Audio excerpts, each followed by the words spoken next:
یا گواهی وکړه خو هغه گواهی ناجایزه وکړه، ناحقه گواهی وکړه، او پردی په مال باندې برید باندې قسم یې وخوړو. نن سبا دا مرض په ټولو مسلمانانو کې دی. خپل 2-3 فوټو ځمکې دپاره قسم خوري او تیاری ورته، او که دې عدالتونو ته لاړ شي نو په 500 روپۍ او 1000 روپۍ باندې ګواه میلاویږي. دا زموږ معاشره ده. او پیغمبر علیه الصلاة والسلام وایي من حلف علی یمین یستحق بها مالا وهو فیها فاجر لقی الله عز وجل وهو علیه غضبان. پر ورځ د قیامت به الله سره ملاویږي، خو د ټولو نه لویه غصه به الله دی انسان ته. او بیا پیغمبر علیه الصلاة والسلام فرمایل، ابو هریره رضی الله تعالی عنہ فرمای وی ثلاثه لا یکلمهم الله یوم القیامه، وی 3 کسانو سره پر ورځ د قیامت به الله خبرې نه کوي د مینې او د محبت. ولا ينظر الیهم ولا یزکیهم، او نه به ورته د محبت په نظر باندې ګوري، او نه به ورسره الله جل جلاله د شفقت معامله کوي، د نرمۍ معامله به کوي. ولا یزکیهم، او نه به د هغه ګناهونه بخي، پاکۍ به یې نه. ابو ذر رضی الله تعالی عنہ فرمایل خابوا وخسروا من هم یا رسول الله، د الله رسول دا خو تباہ و برباد دی چې پر ورځ د قیامت الله سره خبرې نه کوي، ګوري به ورته نه. دا څوک دی؟ رسول الله صلی الله علیه وسلم فرمایل المسبل والمنان والمنفق سلعته بالحلف الكاذب.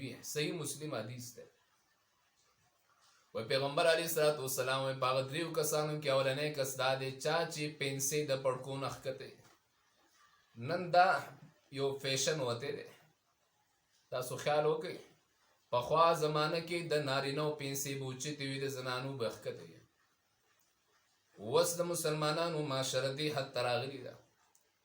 دونه یو بد تهذیب او بد مهذبه زمانه راغلې ده. داسې خلک راغلي دي چې اوس زنانو پنسې اوچتې کړي او نارینهو ښکته کړي، او دا طریقه کار او دا فیشن د یهودو. نن هغه فیشن مسلمانانو خپل کړی او په هغې باندې فخر کوي، هم د ګناه کار کوي، هم په ګناه باندې بیا فخر کوي. نعوذ بالله. پیغمبر علیه الصلاة والسلام فرمای ثلاثه لا یکلمهم الله یوم القیامه ولا ينظر الیهم ولا یزکیهم.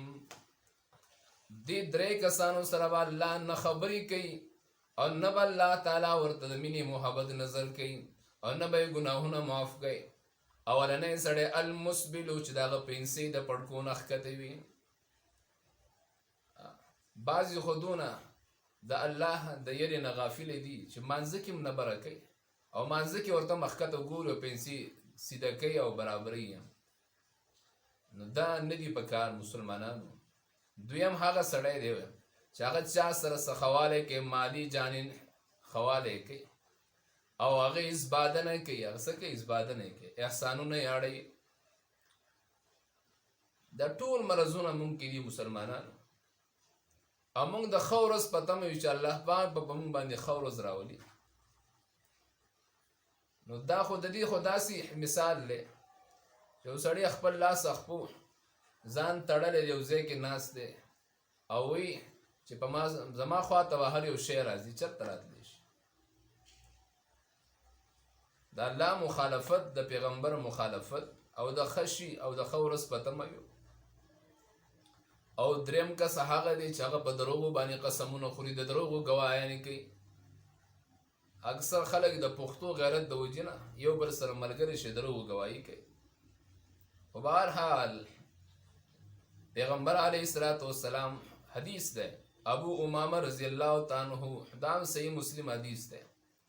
ومن اقتطع حق امرئ مسلم بیمینه فقد اوجب الله له النار وحرم علیه الجنة. ابو امامه رضی الله تعالی عنہ وی چا چې پردی ځمکې باندې قسم وخوړلو، پردی سیز باندې قسم وخوړلو، او پردی حق باطل کو، د بل د پاره د دروغو ګواهي وکړه، وی اوجب الله له النار، الله په دې سړي باندې اور جهنم واجب کړي او جنت په حرام کړي. او عائشہ ابي وي قال رسول الله صلى الله عليه وسلم الدواوين عند الله عز وجل ثلاثة: ديوان لا يعبأ به شيئا، وديوان لا يترك الله منه شيئا، وديوان لا يغفره الله. ودري رجستري به پروز د قیامت د بند سره درې رجستري وي. یو رجستر به د هغه وي چې هغې کې الله تعالی د سره به نه نرمي کوي، نه به شفقت کوي، نه به په هغې کې څه ګناه معاف کوي الله. دا کم ګناه دی چې دا کم رجستر دی؟ دا هغه رجستر دی فالشرک بالله چې الله سره چا شریک جوړ کړی په ذات او صفاتو کې. کمه تمه چې د الله نه کوي هغه تمه د مخلوق نه کوي. نن که زموږ نارینه زنانو ته وګورئ، د زنانو ځان یو ډیوټي جوړه کړې ده. کله یو ملا پسې لاړ شي وایي په ما چا څه کړي دي، ته وګوره هغه کوم ځای کې یې کړي ده. او هغه دروغجن ملا ورته کتاب راوړی وی خورې په تا باندې خو فلانکي سړي دا چل کړی. دا دروغ دي ښه. ځکه علم غیب دا صفت د الله دی، بل سړی په غیب باندې نه پوهېږي. نو هغه ته څنګه پته ولګېده چې په تا باندې چا تعویض کړی. بهرحال دې زنانو ډېر بد حالات دي. ځکه پیغمبر علیه الصلاة والسلام وی یا معاشر النساء تصدقنا، اې زنانو تاسو صدقې ډېرې کوئ ځکه ما په جهنم کې تاسو ډېرې لیدلي دي. د دې د وجې نه مسلمانانو له پکار دا دي چې ګورئ تمه به د الله نه کې بغیر د اسبابونه، امید به هم د الله نه ساتې ښه. خوف او یره به د الله نه کې. نن شرک څه ته وایي؟ مونږ خو شرک دې ته وایو. زمونږ په د اسلامي معاشره کې شرک خلک دې ته وایي چې هغه بت ته سجده وکړي او قبر ته سجده وکړي. مونږ دا شرک وکړو. حالانکې د دې نه علاوه دا نور شرک چې کوم دی په دې باندې مونږ پرده اچولې ده. ځکه مونږ مسلمانان یې کوو که نه، ځان ته خو بیا بد نه شو ویلی. نو دا رجسټر کې به هیڅ کمپرومایز نه کیږي. الله به یو قسمه ګناه نه معاف کوي درته. او دویم واما الديوان الذي لا يعبأ به الله شيئا فظلم العبد نفسه فيما بينه وبين ربه من صوم يوم تركه او صلاة تركها. دا دویم هغه رجسټر دی چې په دې کې به دا الله خپل بنده سره سکی د رحم معامله به کوي، ګناه به ولا معاف کوي. وایي دا هغه رجسټر دی چې د دې تعلق الله او د بنده یو بل سره یې، لکه مونځ یو کړی یو پرېښودی وغیره نور داسې احکامات. او دریم هغه رجسټر چې هغې کې هم الله تعالی انتقام به په ورځ د قیامت اخلي. دریم رجسټر به هغې چې د هغې انتقام به الله په ورځ د قیامت په خپله اخلي. یو پکې دی هغه رجسټر کم یو دی، هغه دا دی فظلم العباد بعضهم بعضا، چې یو دنیا کې چا په بل باندې ظلم کړي، زیاتې کړي، ظلم زیاتې کړي، د دې انتقام به الله په ورځ د قیامت باندې اخلي. نو په کار د مسلمانانو لا چې په دې څیزونو باندې غور کوي.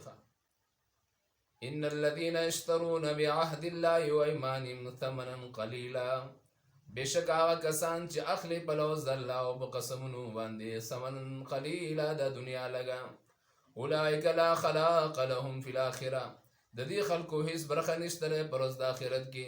ولا يكلمهم الله، او خبرې بنه کې الله دې سره د محبت.